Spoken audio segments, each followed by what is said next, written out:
Bab 915. Kesal. Anisong telah mengusirnya. Tetapi, kedua orang itu tetap tidak bergerak seperti patung. Jika mereka tidak menyingkir, maka mereka tidak dapat membuka pintu. Hei, apa yang kamu lakukan? Aku sudah menyuruhmu pergi, apa yang kamu lakukan di sini? Jerry Yuichi batuk ringan, dan Hansen bereaksi, melangkah maju dan menjelaskan sambil tersenyum. Jadi begini Nona Ani, kami menelepon Tuan Muda Koldi, tetapi Tuan Muda Koldi tidak pernah menjawabnya. Ini malam tahun baru dan kami sangat khawatir akan Tuan Muda Koldi, jadi kami datang untuk melihat. Mendengar ini, Anisong mengangkat alisnya, lalu Hansen tersenyum lagi. Maksud Tuan Besar, jika dia dapat memastikan bahwa kondisi Tuan Muda Koldi baik, maka dia akan pergi. Cekak, Ani malah tertawa kecil, kalau tidak ketemu. Apakah kalian akan tetap di sini jika tidak bertemu dengannya? Jerry Yuichi. Aku hanya di sini menunggu cucuku kembali, ada apa? Ani. Anisong ingin mengatakan sesuatu, tetapi Audrey Han di sebelahnya sepertinya mengerti sesuatu. Dia buru-buru menghentikan Anisong dan mengambil inisiatif untuk melangkah maju. Tidak masalah, kakek, kalau begitu aku akan membuka pintu, dan kamu bisa masuk. Akhirnya dia mendengar apa yang ingin dia dengar, tapi Jerry Yuichi malah mendengus dengan bangga, tahu diri juga. Audrey Han menggelengkan kepala tak berdaya. Kemudian dia maju untuk membuka pintu untuk membiarkan Jerry Yuichi dan Hansen masuk. Gita juga menyelinap masuk, sedangkan Audrey Han melihat Anisong masih berdiri di pintu dengan ekspresi tidak senang. Bibi, mengapa kamu membiarkannya masuk? Hari ini adalah malam tahun baru. Bukankah sama saja membuat kita kesal jika membiarkan dia tinggal di sini? Bibi, jangan marah. Audrey Han memegang tangannya, kamu juga tahu bahwa hari ini adalah malam tahun baru. Jika membiarkannya tinggal di rumah besarnya sendirian, dia akan sangat kesepian. Mendengar itu, Anisong terkejut, dan dia dapat dengan cepat membayangkan perkataan Audrey Han.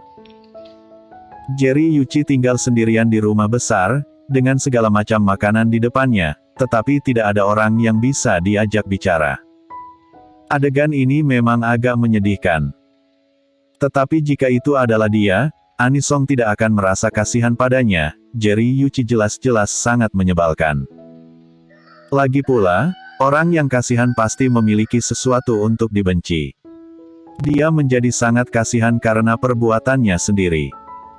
Jika dia tidak melakukan hal itu sebelumnya, dia dan saudara perempuannya tidak akan meninggalkannya. Memikirkan Ailen Song, ekspresi Anisong menjadi suram, dan dia tidak lagi dalam suasana hati yang baik. Dia menurunkan matanya dan berkata dengan dingin. Apa yang kasihan tentang dia? Kakak perempuanku bahkan lebih menyedihkan. Kakak perempuannya. Audrey Han terkejut. Anisong seharusnya sedang membicarakan ibu Kolden Ye, yaitu ibu mertuanya. Dan ketika nama Ailen Song disebutkan, aura Anisong langsung menjadi berbeda.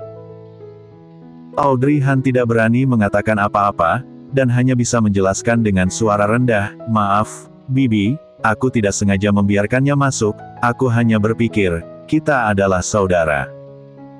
Setelah mendengarkan nada suara Audrey Han, Anisong baru kembali sadar. Lupakan saja. Dia berjalan masuk, Audrey Han berdiri di sana sebentar dan juga mengikutinya.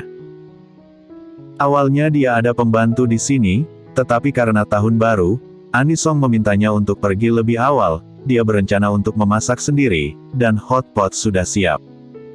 Tapi sekarang, Jerry Yuichi ada di sini, dan Anisong benar-benar tidak mood sama sekali.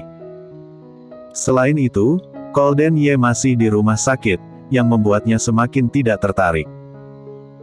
Setelah lelaki tua itu duduk, dia melihat sekeliling dan tidak menemukan sosok Kolden Ye, jadi dia bertanya dengan suara dalam, Kolden Ye di mana? Anisong duduk tepat di seberangnya dan berkata dengan dingin, apa hubungannya denganmu, kemana dia pergi? Bukankah kamu hanya ingin menunggunya? Kalau begitu kamu hanya cukup menunggu di sini sampai dia kembali, dan jangan bertanya apa-apa. Sikapnya seburuk biasanya, ini membuat Jerry Yuichi frustasi, tapi dia tidak berani untuk mengatakan sesuatu yang serius padanya. Bibirnya bergerak, dan kemudian dia menatap Audrey Han yang ada di samping.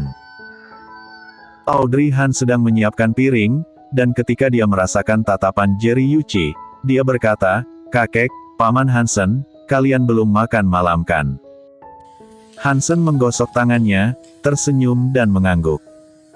Jerry Yuichi ingin mengatakan sesuatu, tetapi begitu dia melirik ke arah Anisong, akhirnya dia hanya mendengus pelan dari hidungnya. Benar saja, sebelum Anisong sempat mengatakan apapun, Audrey Han berkata, "Kebetulan sekali, kita akan makan malam tahun baru, apakah kakek dan Paman Hansen mau ikut bersama kami?" Jerry Yuichi mengerutkan kening, masih bertanya-tanya bagaimana dia harus menanggapinya. Pada saat itu, Hansen mengangguk patuh, "Oke, kalau begitu maaf merepotkan Nyonya Muda." Kata-kata dan panggilannya membuat Jerry Yuichi semakin mengerutkan kening. Ada apa dengan Hansen? Dia bahkan belum menyetujui Audrey Han bersama Golden Ye, tapi dia malah berinisiatif untuk memanggilnya Nyonya Muda. Memikirkan hal ini, Jerry Yuichi melirik Hansen dengan tatapan setajam pisau.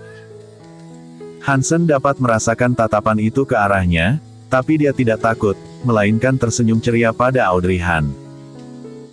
Berdasarkan pemahamannya akan lelaki tua itu, dia tidak mungkin berani menegurnya saat ini, dan sepertinya tidak ada yang salah dengan panggilannya seperti itu. Nyonya Muda sedang hamil, jika mereka dipisahkan lagi, itu akan terlalu kejam. Gita membantu Audrey Han siap-siap, memandangi kedua orang yang sedang duduk di ruang tamu. Dia berbicara dengan Audrey Han dengan suara rendah. Apakah mereka akan bertengkar saat makan nanti?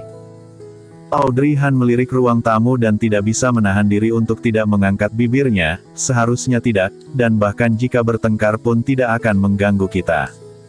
Gita, apa yang kamu bicarakan? Jangan khawatir, tidakkah kamu melihatnya? Kakek Golden tidak berani marah terhadap Bibi, jadi mereka tidak akan bertengkar. Mendengar ucapan Audrey Han, Gita mengamatinya dengan cermat dan menemukan bahwa itu persis seperti yang dia katakan.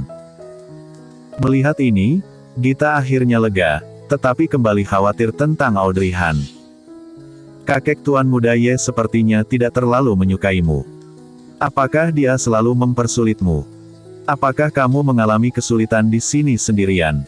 Audrey, kurasa aku harus segera meninggalkan perusahaan dan datang untuk tinggal bersamamu. Kamu dapat memberitahuku apa saja. Hidung Gita merasa masam ketika mengatakan ini. Dia dan Audrey Han adalah teman yang sangat baik.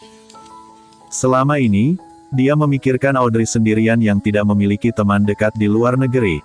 Tuan Muda Ye juga melupakannya, dan kakeknya juga menghalangi dia dengan segala cara. Dia pasti sangat tertekan. Audrey Han terkejut, menggelengkan kepalanya dan berbisik, "Omong-omong, aku jarang bertemu dengannya."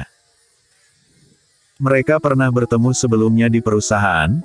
Jerry Yuichi tiba-tiba datang dan meminta Hansen untuk memberinya cek, lalu menyuruhnya meninggalkan Golden Ye, tetapi pada saat itu dia berpura-pura gila dan bodoh, dan sepertinya tidak ada yang menakutkan. Bahkan dia merasa bahwa kakek Golden Ye tampaknya tidak terlalu sulit untuk dihadapi. Bersambung.